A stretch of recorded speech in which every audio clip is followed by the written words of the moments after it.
안녕하세요. 킹덤 컬처 크리에이터 연보희 목사입니다. 먼저 한 가지 이 부분부터 말씀을 좀 드리고 싶습니다. 지난번 윤석열 대통령님의 옥중 편지가 공개된 이후로 제 책 킹덤 인사이트 초판에 자녀 물량이 전부 품절되었습니다. 제가 개인적으로 따로 보관하고 있는 게 한 20권 정도 남아있고요. 나머지는 전량 다 나갔어요. 이번 주 월요일 아침에 다 나갔고 지금 2쇄 인쇄가 들어갔는데요. 아마 다음 주 수요일 정도는 되어야 정상적으로 재고가 확보되지 않을까 생각하고 있습니다. 그리고 제 책이 교보문고 현재 오늘 날짜 종교 부문 1위 그리고 종합순위 62위를 기록을 했습니다. 정말 다시 한번 윤석열 대통령님께도 감사드리고 그리고 많이 관심 가져주시고 응원해주신 모든 분들께도 깊은 감사를 드립니다. 킹덤 인사이트를 쓸 때 저의 컨셉은요. 최대한 쉽게 최대한 짧게 쓰자라는 것이었어요. 그러다 보니 조금 설명이 부족하거나 논리가 비약한 부분도 있을 텐데 그걸 감수하고서라도 가장 기본적인 아젠다를 좀 던져보자. 앞으로 해야 될 얘기들의 초석을 쌓는 심정으로 그렇게 쓴 책이고요. 그래서 우리 교회 아이들도 보니까요. 초등학생 아이들도 다 읽고 이해를 합니다. 누구나 쉽게 그리고 빠르게 읽으실 수 있지 않을까 싶어요. 그리고 이제 그 다음에 이어지는 보다 세부적인 내용들은 지금 막바지 작업 중인데 후속작으로 킹덤 리얼리티를 집필 중에 있고요. 지금 최종 마무리 작업 중입니다. 최대한 빠르게 만나 뵐 수 있도록 최선을 다해서 준비해 보도록 하겠습니다. 여기까지 간단하게 제 책과 관련된 소식 전해드렸고요.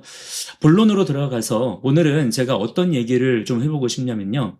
최근에 제가 이런저런 여러 기도 모임들에 갈 기회가 있었는데 그때마다 이제 여러분들께서 나라를 사랑하는 마음으로 그렇게 기도를 하실 때 어떤 기도를 하시는 분들을 봤냐면 이런 내용이었어요. 대통령을 위해서 기도합시다. 대통령이 하나님을 두려워할 줄 알게 하시고 나라를 잘 다스릴 수 있도록 기도합시다. 너무 좋은 내용이죠. 또는 국회의원들을 위해서 기도합시다. 그들이 예수님 믿고 거듭나서 정치를 잘 할 수 있도록 입법을 잘 할 수 있도록 기도합시다. 너무나 좋은 내용들이잖아요. 이렇게 기도를 하시는 분들이 매번 기도회 때마다 꼭 있었던 것 같아요. 그런데 저는 그게 너무 지금으로서는 불편한 거죠. 무슨 마음으로 그렇게 기도하셨는지는 알겠고 정말 나라가 잘 되기를 원하시는 마음으로 나라를 사랑하는 마음으로 그죠? 또 영혼을 사랑하는 마음으로 그렇게 하셨으리라 생각해요. 그래서 그분들을 비난하고 싶은 마음은 전혀 없습니다.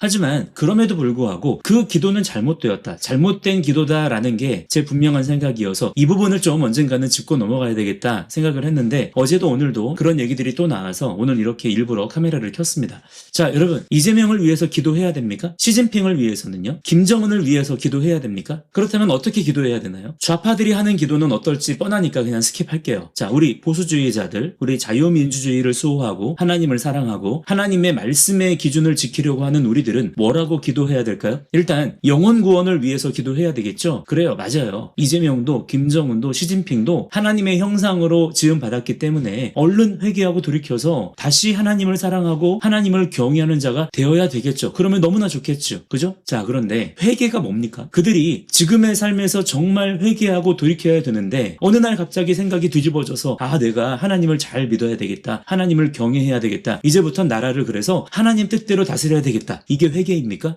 아니 이렇게 기도를 하시니까 그래요. 다른 예를 들어볼까요? 연쇄살인 강간범이 있었는데 그동안 잡히지 않고 있었어요. 그런데 어느 날 생각이 확 뒤집어져서 내가 그동안 잘못했었구나. 이제부터는 하나님을 사랑해야지. 앞으로는 그러지 말아야지. 하고 그냥 착실하게 잘 살아요. 그러면 된 건가요? 아니죠. 그건 그야말로 영적 기만이고 사기고 거짓과 위선일 뿐이죠. 정말 그 사람이 회개했다면 어떻게 해야 되겠습니까? 자기 삶 다 포기하고 자수하겠죠. 자기 죄값 다 받겠다고 할 것입니다. 나는 죄인 중에 괴수고 나는 진짜 살 자격이 없다고 가슴을 치면서 옷을 찢으면서 절규할 거예요. 나름대로 착하게 살았다고 하는 사람들도 은혜 받으면 그러잖아요. 베드로도 그랬지 않습니까? 바울도 그랬죠. 왜냐면 그게 정상이기 때문이고 그게 사실 진실한 믿음의 반응이기 때문이에요. 느부갓네살 왕은요 엄청 교만한 왕이었잖아요. 그런데 그가 어느 날 미쳤어요. 정신이 나가서 소처럼 풀 뜯어먹고 살았지 않습니까? 그런 비참한 가운데에서 비로소 하나님의 위대하심을 인정하게 되었잖아요. 또 삭개오를 보세요. 예수님을 만나고 나서 그가 가장 먼저 한 일이 뭡니까? 마음으로만 눈물 흘린 게 아니에요. 내 소유의 절반을 가난한 자들에게 주겠으며 만일 누구의 것을 속여 빼앗은 일이 있으면 네 갑절이나 갚겠나이다 라고 했잖아요. 이것이 성경이 말하는 회개의 가장 기본적인 공식입니다. 불이하게 얻은 권력과 이익을 손에 쥐고 있으면서 마음으로 회개했다라는 건 성립될 수가 없는 논리예요. 이재명이든 누구든 진짜 회개했다면 그 불의한 권좌에서 내려와서 자기의 잘못에 대해서 사죄하고 피해를 복구하는 실질적 행동이 반드시 뒤따라야 되는 것입니다. 이재명이 영혼 구원 받기를 원하십니까? 솔직히 우리들의 인간적인 마음으로는 너무 그가 밉고 생각조차 하기도 싫을지 모르겠지만 그러나 우리는 기본적으로 보편적 가치가 있잖아요. 많아요. 또 우리에겐 구령의 열정이 있기 때문에 좋습니다. 이재명의 영혼 구원을 위해서 우리 기도합시다. 그러면 구체적으로 어떻게 기도해야 될까요? 하나님, 이재명이 지금 자기가 하는 일이 뭔지 몰라서 지금 저렇게 하나님을 대놓고 대적하고 있는데 그가 행하는 모든 일마다 주님 대적하여 주시고 그를 꾸짖어 주시고 그를 책망하시고 그를 치셔서 속히 자기의 교만함을 깨닫고 내려놓고 회개하게 하여 주시옵소서. 자, 그리고 더 중요한 건요. 그렇게 하나님께서 우리의 간구를 들으셔서 이재명이 정말 회개했어요. 정말 다 깨지고 무너지고 망해서 자기의 교만함을 깨달았단 말입니다. 그러면 어떻게 할까요? 앞으로는 좋은 대통령이 되어야지. 그럴까요? 어떻게 더 이상 그 자리에 있을 수 있겠습니까? 거짓과 불의로 그 자리에 올라갔고 그 자리를 지키기 위해서 수많은 사람들을 희생시켰고 나라 전체를 이렇게나 심각하게 망가뜨려 놨는데 어떻게 맨정신으로 그 자리에 더 이상 있을 수가 있을까요? 그럴 수가 없는 거예요. 당장에 하야하겠죠. 자수할 겁니다. 통해 자복하면서 광화문에서 길거리에서 국민들에게 석고대죄하면서 눈물로 지새우겠죠. 그게 진실한 회개의 너무나 당연한 모습일 테니까요. 하루속히 그런 날이 오게 되기를 간절히 기도합니다. 그러면요, 이재명이요 적어도 구원은 받을 수 있어요. 다시금 하나님께로 돌아갈 수 있게 되는 겁니다. 그게 유일한 길이에요. 김정은도 마찬가지입니다. 가끔 이상한 기도하는 분이 있어요. 하나님, 김정은도 얼른 예수 믿고 북한을 잘 다스리게 해주세요. 이게 무슨 기도입니까? 그건 제대로 된 기도가 아니에요. 자기 넋두리지. 시진핑도 마찬가지입니다. 얼마나 수많은 사람들을 그가 죽이고 인권을 유린하고 말이죠. 무엇보다 지금 이재명이든 김정은이든 시진핑이든 아예 대놓고 적그리스도적인 일들을 하고 있는데 어떻게 그들이 지금 이대로 하나님을 믿을 수 있겠으며 예수님을 지금 이대로 영접할 수 있겠어요? 그건요, 기독교 판타지예요. 그런 일은 있을 수가 없는 것입니다. 그들이 정말 예수님 믿고 구원 받으려면 지금 있는 그 자리에서 완전히 고꾸라져야 돼요. 그래야 기회라도 주어지는 것입니다. 혹자는 이렇게 묻겠죠? 다윗도 범죄했지만 왕위를 지키지 않았느냐라고요. 하지만 여러분, 착각하면 안 됩니다. 여러분, 시스템과 개인을 구분하셔야 됩니다. 다윗은 하나님의 시스템 안에 있으면서 개인적인 도덕적 윤리적 죄를 지은 케이스였고요. 지금 우리가 말하는 이들은 체제 자체가 아예 하나님을 대적하도록 설계된 악의 구조, 적그리스도 시스템 그 자체의 지도자들이에요. 도덕질하던 사람이 회개하면 도덕질을 그만두어야 하듯이 적그리스도적 시스템의 설계자가 회개했다면 그 시스템을 유지하며 잘 해보겠다는 게 아니라 그 시스템을 해체하는 것이 회개의 유일한 증거가 되는 것입니다. 그래서 그들이 그 자리에 그대로 있으면서 예수를 믿는다는 건 불가능하다는 거예요. 자, 여러분, 기독교는요 무슨 감동적인 동화책 같은 이야기를 하는 데가 아니에요. 하나님은 그냥 친절하고 상냥하신 마음씨 좋은 산신령 할아버지가 아니십니다. 그분은요 인격적인 분이시고요, 공의와 정의로 판단하시고 심판하시는 유일한 주권자이신 분이십니다. 하나님 믿는다, 예수님을 영접한다, 회개한다 라는 말을 그렇게 가볍게 이해하면 안 되는 거예요. 자, 여러분, 우리 정말 이재명을 위해서, 김정은을 위해서, 시진핑을 위해서 기도합시다. 그리고 국회의원들을 위해서도 기도합시다. 지금요 그 사람들 정말 영혼 구원 받고 하나님께로 돌아가기 위해서는요 얼른 망해야 됩니다. 그들이 쌓고 있는 바벨탑이 무너져야 돼요. 황금 송아지의 그 잿물을 그들이 다 마셔야 됩니다. 그래야 그들의 영혼이라도 지금 구원을 받아요. 그 이후에 그들이 정말 하나님께로 돌이켰을 때 그때 다시 하나님께서 그들에게 어떤 역할이나 사명을 주실지에 대한 여부는 오직 하나님만이 아시는 거죠. 누군가는 제가 그들이 망하기를 기도하자라고 하니 너무 가혹하다고 할지 모릅니다. 하지만 아니요, 이것이야말로 그들에게는 가장 큰 사랑이고요, 마지막 남은 그들에게 기회입니다. 이스라엘이 우상 숭배에 빠졌을 때 하나님은 그들을 바벨론의 포로가 되게 하셨잖아요. 그들을 완전히 그렇게 망하게 하심으로써 비로소 하나님을 다시 찾게 하신 겁니다. 그들의 바벨탑이 무너지지 않으면 그들은 죽을 때까지 스스로가 신인 줄 착각하다 그냥 지옥에 갈 겁니다. 그러니 그들이 지금 망하도록 기도하는 것은 저주가 아니라 그 영혼이 살 수 있는 최후의 은혜를 구하는 가장 이성적이고 성경적인 기도라고 저는 생각합니다. 자, 오늘의 결론입니다. 기독교 판타지에 빠지지 맙시다. 진정 그들을 위해 기도하기 원한다면 그들이 속히 완전히 망하도록, 그들의 바벨탑이 완전히 무너지도록 기도합시다. 오늘 영상은 여기까지고요. 저는 다음 영상에서 다시 찾아뵙겠습니다. 감사합니다.